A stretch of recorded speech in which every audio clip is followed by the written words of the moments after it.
Alexandre de Moraes manda a Polícia Federal investigar presidente da CPI do MST. O parlamentar supostamente participou de atos antidemocráticos. O ministro do Supremo Tribunal Federal mandou a polícia investigar o deputado federal Tenente Coronel Zuco, republicanos do Rio Grande do Sul, por incentivar supostamente ações antidemocráticas no Rio Grande do Sul, em Brasília.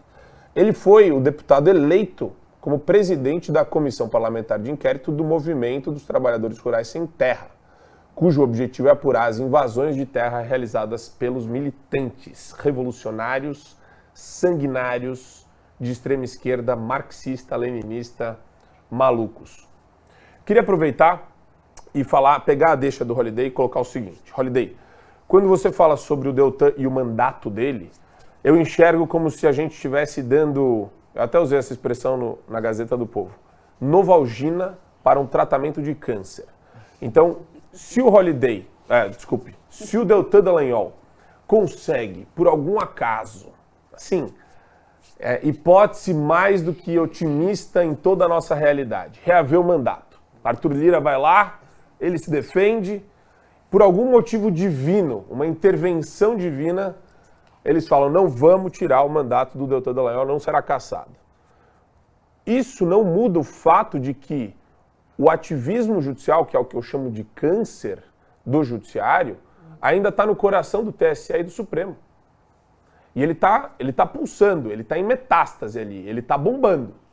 Se a gente não fizer nada com relação a isso, se não houver impedimento de ministro, dos abusos de autoridade em série que foram perpetrados até hoje, você deu uma novalgina, você foi lá, melhorou o sintoma aqui, mas a doença existe. Não, mas qual que é a novalgina? Seria a Não, a novalgina é a não cassação do Dallagnol. Mas seria é um ato que, a rigor, na prática, não vai frear os abusos de autoridade, porque aqui, ó, a própria manchete que eu acabei de ler para vocês, a intimidação sistêmica com agentes públicos, com senadores, Jorge Seife está começando a receber também intimações sobre um processo de uma possível cassação dele, o Moro de outro lado, as pessoas também que estavam lá no 8 de janeiro. Então, quer dizer, está tudo caminhando para um judiciário com hipertrofia, mas uma hipertrofia infinita. Certo, meu querido Adriles?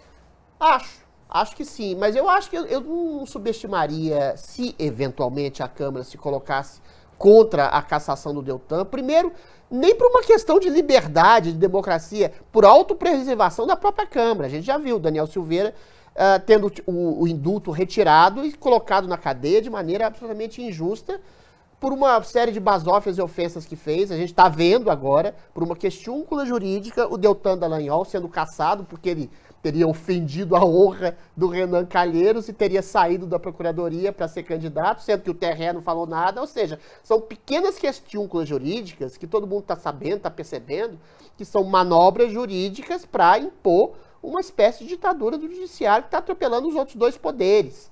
Então, se um poder, e esse é o mérito da democracia, não é harmonia entre os poderes, é exatamente uma coisa, uma angústia latente, uma fiscalização, às vezes incisiva, às vezes agressiva, entre os poderes que fomenta uma real democracia. Não é obedecer exclusivamente a um poder. Isso é ditadura de um determinado poder, que é o que está acontecendo no Brasil, que é o judiciário se colocando acima dos outros e dos demais poderes. Então, se a Câmara faz um contraponto a essa cassação, já é, ainda que uma pequena vitória, mas uma vitória legítima. Porque senão, o que está acontecendo do ponto de vista político? Eles estão dobrando, triplicando, quadriplicando a aposta. Você vai fazer uma CPI do MST? Então eu vou te investigar. Você vai contestar a prisão do ex-ministro da Justiça? Então eu vou te processar e talvez cassar seu mandato. Uma juíza, que agora me foge o nome, que tentou implementar a CPI da Lava Toga, sem entrar no mérito da questão se ela foi culpada ou não, 30 dias depois, ela foi coincidentemente, anos atrás, cassada.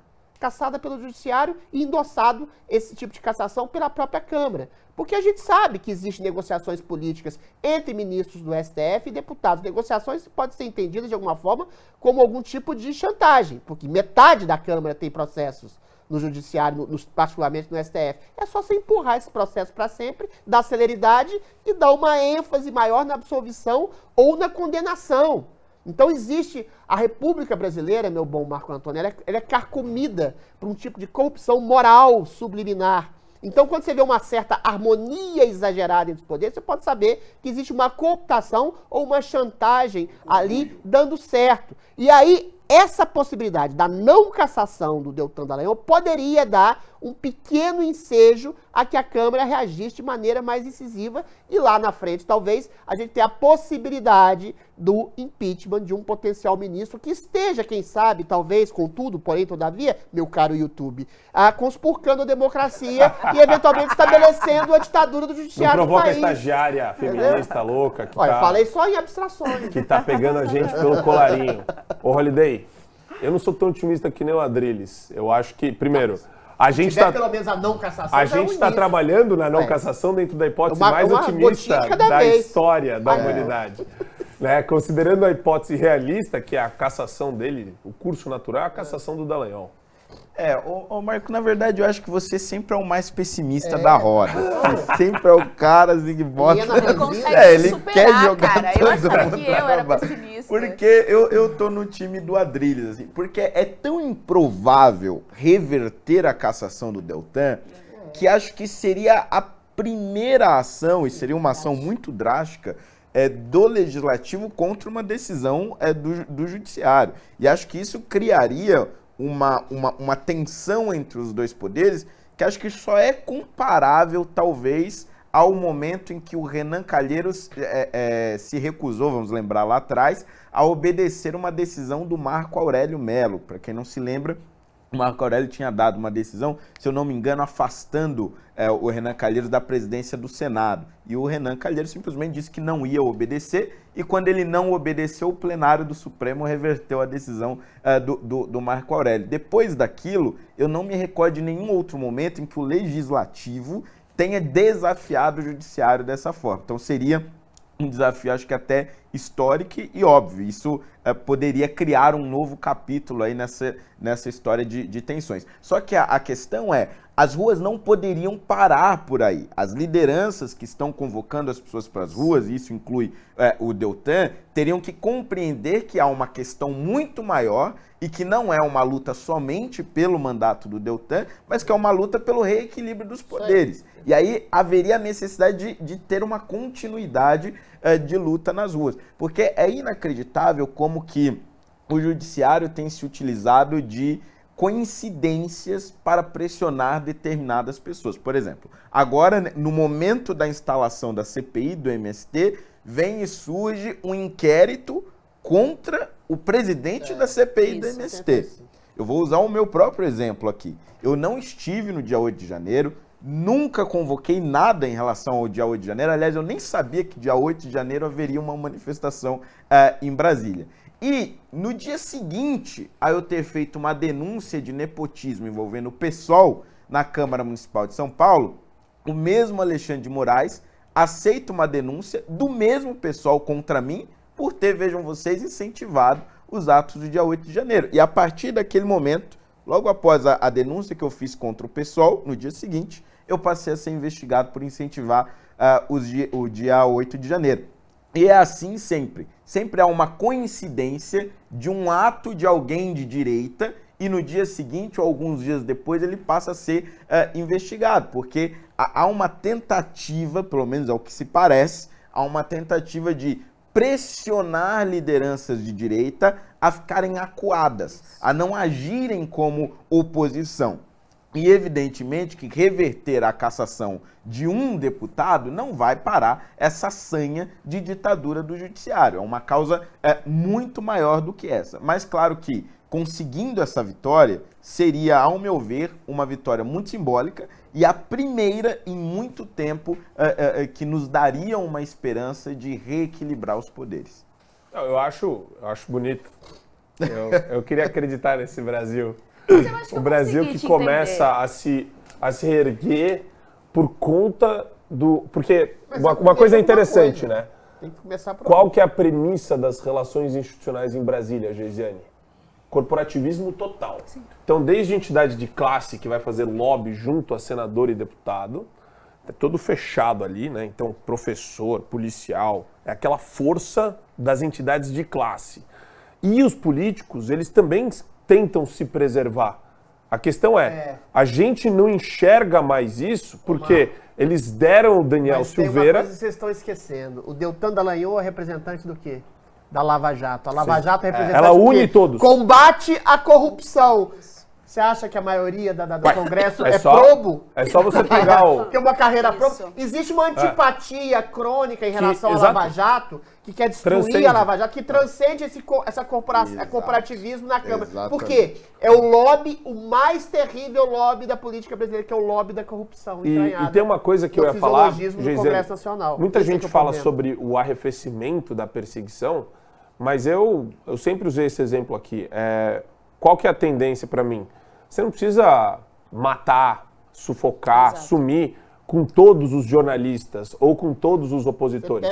Você enforca 3 ou 4 e expõe em praça pública. É isso aí. Pronto, isso daí já tem um efeito inibitório perfeito. E a gente tem esses... No comitê, só para comentar, rapidinho. O Adriles não se aguenta. Essa comissão Era da censura que foi... Adriles. Olha, eu vou falar um exemplo pessoal. Se você falar o que eu ia falar, a gente vai Gustavo romper Gaia. A gente vai romper Não, agora. Agora o Gustavo Gaia me chamou uns meses atrás para participar dessa comissão da censura. Depois, passou o tempo, ele não chamou de novo, aí eu fiquei quieto. Graças a Deus que eu não fui. Graças a Deus de uma maneira triste que eu falo. Porque quem foi?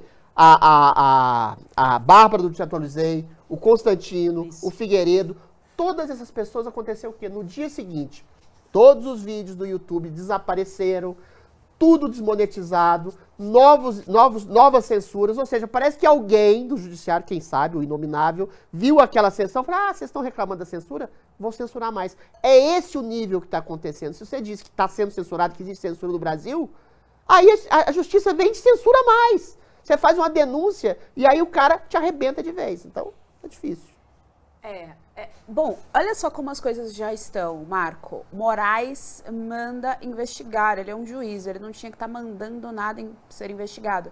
E a gente já se acostumou com isso. A gente já não nos surpreende mais a notícia de que o judiciário mandou investigar alguém, sendo que o judiciário não tem esse papel. Ele tem um papel somente diante de alguém que acusa o outro, fazer ali a sua análise dentro do que manda a lei e ver o que obedeceu a letra da lei, o que não obedeceu e aquilo que não obedeceu, a devida punição. Esse é o primeiro ponto. Segundo ponto, olha com que o judiciário se preocupa, com o cara que é presidente da CPI do MST.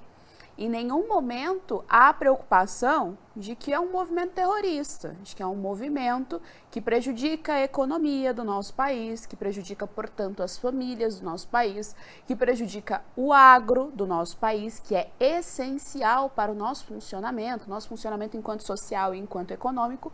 Isso não é uma preocupação. E por que eu estou chamando a atenção para isso? Estou chamando a atenção para demonstrar que quando se existem esses atos que são autoritários, com essas preocupações irreais, com essas preocupações que não estão dentro da camada da realidade, significa mais uma vez que a gente já está num processo de ditadura do judiciário. Isso é um enorme problema. Porque, veja, a parte que compõe os nossos poderes, que deveria ser imparcial, é justamente aquela que nos oprime. Esse que é o problema da coisa toda. A gente está sendo oprimido pelo cara que tinha que chegar, separar e falar, não, peraí, vamos ver aqui o que está obedecendo ou não a letra da lei. Isso não está acontecendo, é justamente essa parte que nos oprime. Pior, nos oprime em nome da democracia. Mas que democracia, cara pálida? É a pergunta que se faz. Que democracia é essa em que o judiciário acusa que não é eleito, portanto, não é a representatividade do povo, ou seja, as pessoas nem sabem direito quem estão ali. Agora elas sabem mais, justamente porque o judiciário está tomando um protagonismo que não deveria tomar. Então, as pessoas agora elas têm mais conhecimento de quem são os juízes, quem são os ministros que compõem o nosso judiciário, que não deveria acontecer. Isso já denota uma anomia. A gente não deveria saber quem são essas pessoas, justamente porque eles têm que trabalhar ali na imparcialidade, na neutralidade. Eles sim devem ser neutros. Então, eles não são a representatividade do povo. Os que são representantes são covardes, sim, vale a pena dizer de novo, são sim covardes, eles não conseguem se enfrentar. E aí não não consegue se enfrentar, porque o problema da política brasileira ele é muito antigo. É o problema da corrupção, é o problema da governabilidade, é o problema de 1,5 milhão de partidos que estão lá dentro, que não respeitam nenhum tipo de ideologia, é o problema do cara que vai se vendendo ali aos poucos, é o problema da síndrome do pequeno poder. Então, se o judiciário está fazendo lá no alto, por que eu não posso fazer aqui no meu gabinete? Eu posso também fazer isso aqui embaixo.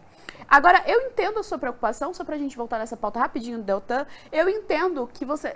bom, talvez tenha entendido errado, mas eu entendo que existe uma preocupação da pauta parar somente na cassação. De que ser aquela pauta e as pessoas esquecerem todo o resto. Ufa, ganhamos. Esse é um problema. Foi. As pessoas, elas Vitória. têm dificuldade com coisas muito complexas. Então, ou você faz uma pauta única de um negócio, não que não fosse Você tá perdendo de 7-0, você só ganhou um escanteio não no que final não do fosse jogo. simbólico, Você não que ganhou não nada, fosse você não fez importante. gol. Nós que estamos, nós que trabalhamos com isso e sabemos do cenário político, a gente está informado de que Sim. dentro do Congresso seria um puta de um avanço. Cara, o cara não foi cassado, o Congresso reagiu. Mas só a gente sabe disso. Continuaria todo o resto do processo de autoritarismo do judiciário. O Flávio Dino dizendo que vai ter censura sim, queira você ou não. Alexandre de Moraes aí, o senhor E outra, ministro, né? mandando investigar a CPI do gente, MST. eu acho que a gente tem que ser mais inteligente também, hein, Holiday? Moraes continua ainda com o discurso de que existem emissoras à direita que estão aparelhadas. Mas- então todo o resto continuaria. Mas, liberdade Gisele, de expressão não o é um direito discurso... absoluto. Exato. Isso. É. Mas Então aí, é um problema. Eu acho que é o seguinte, a gente tá ficando já, pelo menos em tempo de opressão, somos a resistência, a gente tem que saber também agir nas catacumbas, eu acho. Por exemplo, eu fiquei pensando agora, né? Eu ainda não sentei com a equipe para decidir o que vai ser feito, mas eu tô pensando, às vezes, em mudar a temática do programa, a gente falar de comportamento, relacionamento e pauta cultural só. Porque a pauta política vai ficar dentro da plataforma. Quem quiser, entra na Eu vou plataforma. começar a dar dicas de mesmo cabelo que aqui. gratuitamente. Vou começar a dar dicas de beleza. Eu tô Será que a gente vai ser realmente Kaique, dicas de pensando beleza? nisso, porque como a gente tem que lidar com a censura de todos os lados. É do YouTube, porque alguém fez uma denúncia, daí vai lá o YouTube e desmonetiza, acaba com o vídeo, derruba o vídeo, e é um strike. 3 strikes, ele acaba com o canal. Só precisa de 3 strikes para acabar com o canal. O canal acabou de começar. A gente tá 1 mês fazendo o programa. 1 mês e meio. 1 mês e 5 dias, sei lá. Entende? Então, a gente tem que bolar uma estratégia para também saber lidar com o sistema. Porque, acho por exemplo, se eu falar pro É pessoal uma aqui que tá sabedoria, assistindo a inclusive. gente, vamos para o Rumble. Ninguém tá no Rumble. Né? O Rumble... só se você, que nem a Revista Oeste, ela é gigante no Rumble porque eles pegaram toda a galera que assistiu Oeste e jogaram lá durante um tempão enquanto eles não estavam no YouTube. Então a pessoa só conseguia ver Oeste Sem Filtro no Rumble. Mas como a gente está começando, essa migração não é tão fácil assim. As pessoas não baixam o aplicativo, às vezes dá problema de conexão, não é tão simples também.